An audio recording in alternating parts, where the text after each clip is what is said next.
Chittagong city কর্পোরেশনের প্রশাসক হিসেবে নিয়োগ পেয়েছেন চট্টগ্রাম বিভাগীয় কমিশনার তোফায়েল ইসলাম। মেয়র মোহাম্মদ রেজাউল করিম চৌধুরীকে অপসারণ করার পর তাকে দায়িত্ব দেওয়া হয়। চট্টগ্রাম সিটি কর্পোরেশনের সামনে আছেন প্রতিনিধি মনিরুল ইসলাম পারভেজ। বিস্তারিত জানতে আমরা তার সঙ্গে যুক্ত হচ্ছে।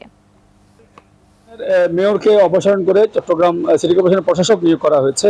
আমরা সকাল থেকে দেখেছি যে সিটি কর্পোরেশন সবাই কিন্তু আসছেন, অফিস করছেন।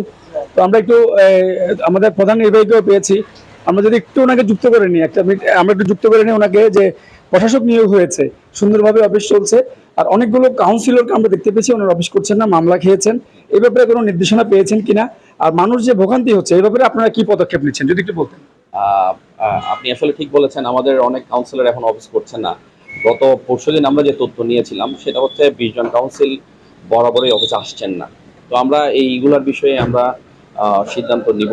এগুলো হয়তো আমাদের যেই ক্ষমতাটা ডিএলজিকে দেওয়া হয়েছে, জেলা স্থানীয় সরকার বিভাগের যে কর্মকর্তা আছে, ও এই বিষয়ে জন্ম নিবন্ধন সার্টিফিকেট দেওয়ার বিষয়ে কর্মকর্তাদের নিয়োগ করা হবে। আর পাশাপাশি আমাদের, আপনারা জানেন, আমরা গতকাল নতুন প্রশাসক আমাদের এখানে পদায়ন করা হয়েছে এবং আমাদের প্রশাসক মহোদয় গতকাল সন্ধ্যায় আমাদের এখানে আসছেন। গতকাল আমরা রাতে অনেক বিষয়ে আলোচনা করেছি। আজকে আমরা 12টায় স্যার সভা আহ্বান করেছেন, সব কর্মকর্তাদের সাথে উনি মত বিনিময় করবেন।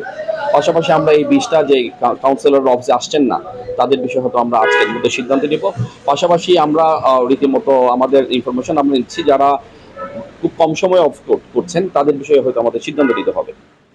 ধন্যবাদ। আমরা প্রধান নির্বাহীকে যুক্ত করে নিয়েছিলাম এবং চট্টগ্রাম সিটি কর্পোরেশন সচলের ব্যাপারে ওনারা উদ্যোগ নেবেন এবং নতুন যে প্রশাসক নিয়োগ করা হয়েছে, আমরা দেখেছি যে বিভাগীয় কমিশনার যিনি রয়েছেন তোফায়েল ইসলামকে দায়িত্ব দেওয়া হয়েছে। সিটি মেয়রের জায়গায় প্রশাসক হিসেবে ওনাকে নিযুক্ত করা হয়েছে। গতকাল উনি এখানে এসেছেন, অফিস করেছেন এবং প্রধান নির্বাহী জানাচ্ছেন যে এখানকার যে কর্পোরেশনের যে 20 জনের মতো কাউন্সিলর যারা নিয়মিত অফিস করতে পারছেন না, তাদের ব্যাপারে যাতে মানুষের ভোগান্তি না হয় সে ব্যাপারে ওনারা শীঘ্রই একটি পদক্ষেপ নেবেন।